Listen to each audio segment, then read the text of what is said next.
বিষয় বিষ এমন করে আমায় আঁকড়ে ধরেছে, কিছুতেই তাকে ছাড়াতে পারছি না। বারবার করে চেষ্টা করছি, কিন্তু পারছি না। সাধুর কৃপা ছাড়া এই বিষয় বিষ থেকে নিজেকে মুক্ত করা সম্ভব নয়। বিষয় বিষ যেন আমায় আষ্টে পৃষ্ঠে জড়িয়ে ধরেছে। তাই তো ভজন হচ্ছে না, তাই তো মন বসছে না। বৃন্দাবনে গেলেও বৃন্দাবনের কৃপা লাভ করতে পারছি না। কেন জানো? কারণ ওই যে হৃদয়ে এখনো বিষ আছে যে, আর যেখানে বিষ থাকে সেই জায়গাটা না পুড়ে ছাই হয়ে যায়। সেই জায়গাটা না সব সময় জ্বালা করে, জানো। সেই যেখানে বিষ থাকে সেখানে কখনো আনন্দ লাভ করা যায় না।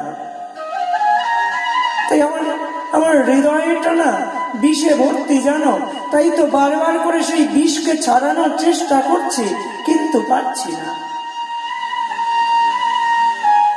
প্রেম পাচ্ছি না, ভজনে মন বসছে না। কিন্তু সেদিন প্রেম পাবো কোন দিন জানো?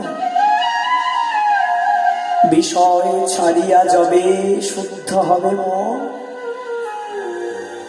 তবে হাম এড়িব সেই মধুর বৃন্দাবন। বিষয় ছেড়ে আমার মনটা যখন শুদ্ধ হবে, তখন যেন অমনভাবে মধুময় বৃন্দাবনকে দর্শন করতে পারবো। তখন যেন বৃন্দাবনের প্রেম প্রাপ্ত হতে পারবো। তার আগে সম্ভব নয়।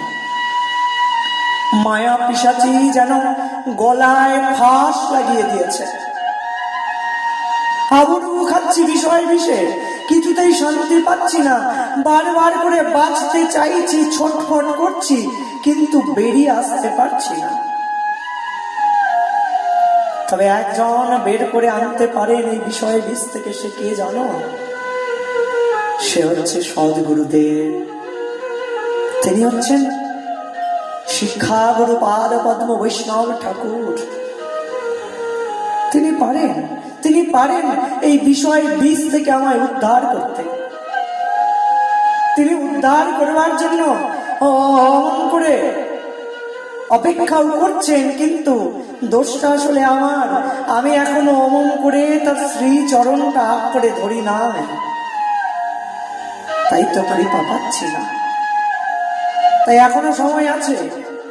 যদি বিষয় বিষ থেকে মুক্ত হতে চাও, তবে এখনো সদ্গুরুদেবের শ্রীচরণটাকে বড় শক্ত করে আঁকড়ে ধরো। এখনো বৈষ্ণব ঠাকুরের শ্রীচরণটাকে বড় শক্ত করে আঁকড়ে ধরো। কেন জানো? কারণ সদ্গুরুদেবের কৃপা ছাড়া, সাধুর কৃপা ছাড়া বিষয় বিষ থেকে মুক্ত হওয়া কখনোই সম্ভব নয়।